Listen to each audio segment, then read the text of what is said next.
Welcome back to JT's Film Reviews. I am back with another Throwback Thursday retro review. And this time we're going back once again to 1995, just like we did with Hackers. In fact, this film came out a month before Hackers. Of course, I'm talking about 1995's Mortal Kombat.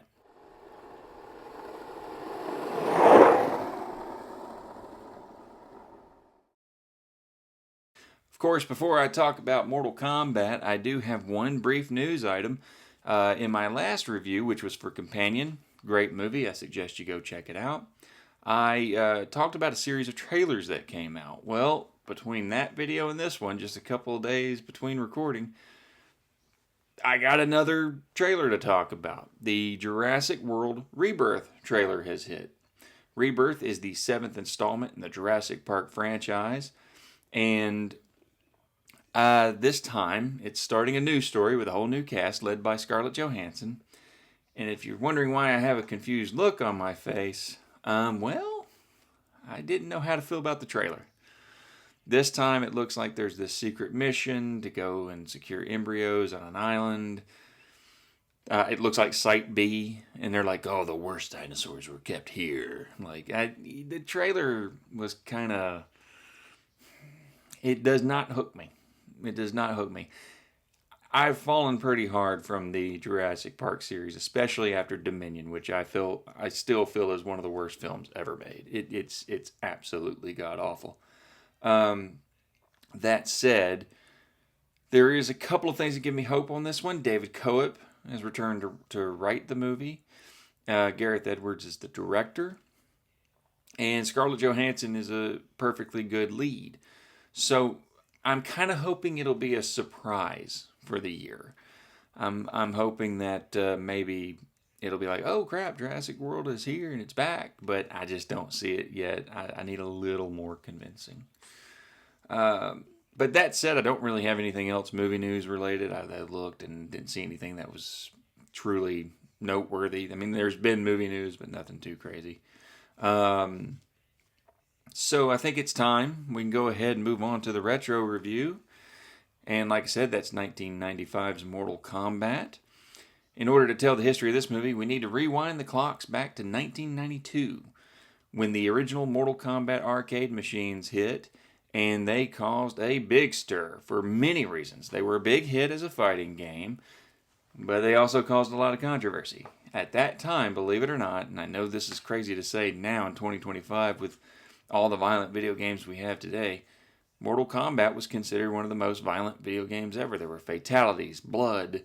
It was not as friendly as Street Fighter II, which came out before it, and put the fighting game genre in the mainstream.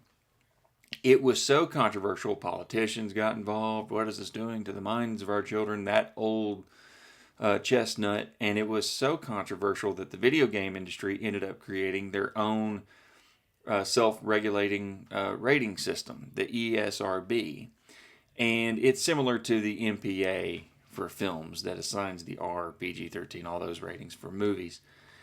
During the development of Mortal Kombat 2, a producer went to visit some friends at Midway Games, the producer Lawrence Kasanoff, and he got to play an early build of Mortal Kombat 2, and he really saw the film potential. However, Midway was not interested. Why did they not see the potential? At this point in time, there were only 3 video game adaptations, really. There was 1993's Super Mario Bros., the movie. There was 1994's Double Dragon, and then also in 1994, Street Fighter. Now, don't let anyone convince you that these films are so bad they're good, or that there's some sort of charm to them. They all suck. And I've just recently rewatched them, like not too long ago. The earliest maybe a year ago. And Super Mario Bros., the movie, is terrible. Double Dragon somehow manages to be even worse. Street Fighter, slight improvement, but that's not saying much. It's not a good movie. Though I do have a steelbook for it. It came with a Bison dollar. Anyway, so by this point in time, you wouldn't really be looking forward to video game adaptation. However, Kasanoff worked for months to get the film rights from Midway. They did relent. He got the rights, and he took his company, Threshold Entertainment, which is a company that holds film rights. They don't really fund a whole lot. They don't really distribute. So he would need help with distributing, and so he turned to New Line Cinema. And New Line Cinema not only agreed to distribute the film, but they also agreed to co-fund the movie. So now they had a production company and a distributor. They were ready to go. They had the green light. So Kasanoff needed a director. And he saw a little scene film that didn't do very well at the box office called Shopping. And Shopping was directed by this young producer, Paul W.S. Anderson. Anderson was a huge fan of the game, so when he met with Kasanoff, he was excited that the producer wanted him to direct the movie. And so it was a bit of a gamble, you know. Kasanoff was getting an unknown director to take on a pretty big franchise movie. What could have potentially been that? And at the end of the day, it paid off. The movie came out in August of 1995, and it grossed $122 million on a $20 million budget. It was a massive success. And with that said, to tell you a little bit about what the movie is about, it's basically an adaptation of the first game. It has elements of Mortal Kombat 2 within it, because those were the two games that were out at the time. It's about three heroes. They go and compete on an island in this tournament called Mortal Kombat. There's a catch to this tournament, though. It's held by another realm called Outworld. We're Earth Realm, they're Outworld. And if Outworld wins 10 Mortal Kombat tournaments, then Outworld's forces will be allowed to invade our realm and take over. This is the 10th tournament, so everything hinges on this tournament. Our three heroes are initially there for selfish reasons.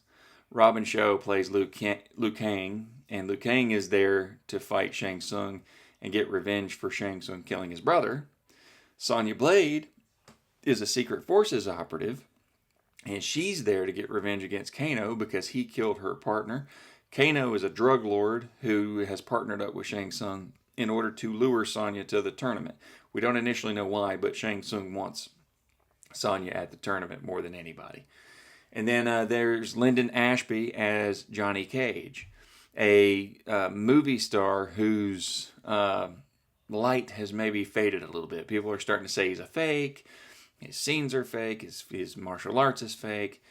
And he's told if he goes and competes in this tournament, Mortal Kombat, then he'll get the respect he deserves. Along the way, they are mentored by Earthrealm's protector and the god of thunder, Lord Raiden, played wonderfully by Christopher Lambert. And the first thing I can note about this movie are the performances. They are a lot of fun. Shou is a great Liu Kang. Ashby is fantastic as Johnny Cage. And Bridget Wilson is fantastic as Sonya Blade.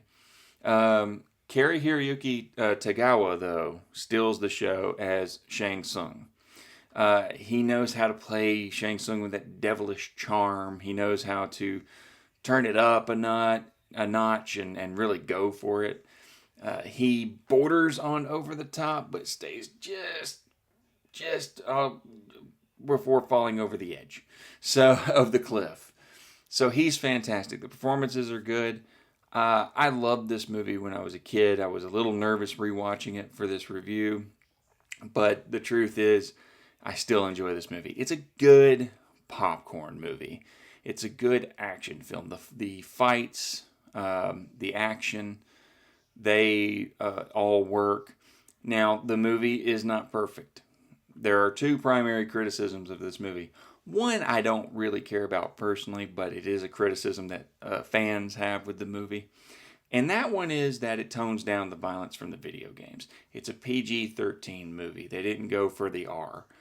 And so some people say, oh, that betrays the source material to some degree because there's no blood and not a lot of fatalities. But they actually push, at the time, what the PG-13 rating could do. Like Anderson actually had to go to the MPA and say, what can I and can I not do in order to secure a PG-13 rating?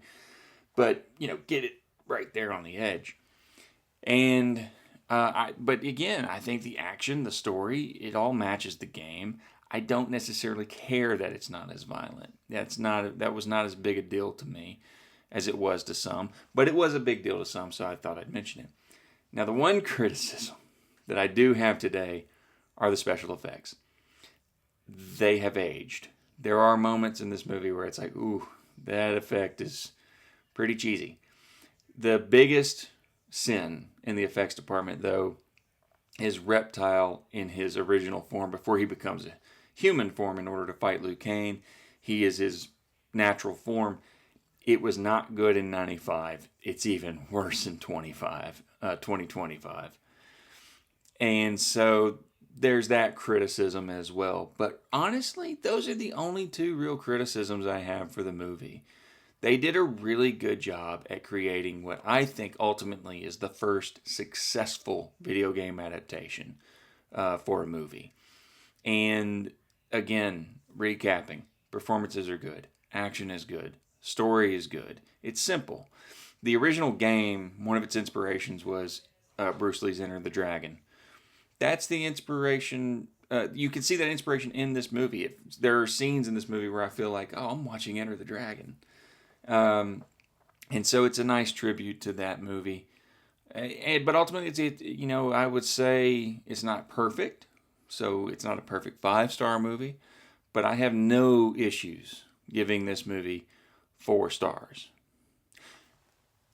Now, one movie you will never hear me give a good review to is this movie's sequel. They finally got a sequel in 97. It's called Mortal Kombat Annihilation. I'll just go ahead and tell you right now, I hate it. I think it's one of the worst movies ever made. It killed the franchise until they could reboot the film franchise in 2021. That one I would give 0 stars. I mean, I'm talking absolute bottom of the barrel. It's an incomplete film. New Line sent a work print version to test audiences, and according to New Line, these audiences loved the test footage. I don't see how, considering that nobody likes the movie. And instead of taking the work print version back to the visual effects people and saying, okay, go ahead and finish the special effects, New Line said, no, we're good. We're gonna go ahead and just release it as is. It is a disaster of a movie. However, I don't want to leave you on that bad note. I do think the 2021 reboot is also pretty good. And I mentioned the 2021 reboot, and I may view that film again later on because it's getting a sequel later this year. I think in October is when that's scheduled to come out. That's a good movie. I really enjoyed that one. So, but in the meantime, Mortal Kombat 1995. Again, 4 out of 5 stars. I definitely recommend it. If you've never seen it, watch it. And if you have seen it, maybe it's time to revisit. I think you'll be pleasantly surprised that it holds up, for the most part, extremely well. So that's it for my review of Mortal Kombat 1995. The next film I will be looking at for the Throwback Thursday Retro Reviews, we're only going to go back in time 20 years to 2005. I'm going to take a look at Christopher Nolan's Batman Begins, the start of his Dark Knight trilogy. I can't believe it's 20 years old now.